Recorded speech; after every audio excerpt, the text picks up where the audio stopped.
भाजपा नेते किरीट सोमय्या यांच्या संभाव्य कोल्हापूर दौऱ्यामुळे तिथे कायदा सुव्यवस्थेचा प्रश्न निर्माण होण्याची शक्यता होती।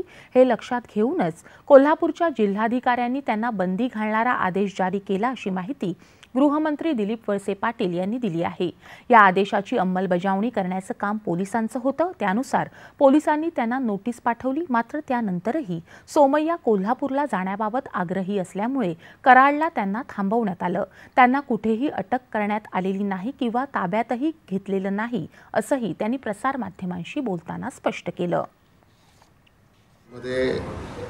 जिल्हा प्रशासनाच्या लक्षामध्ये आली।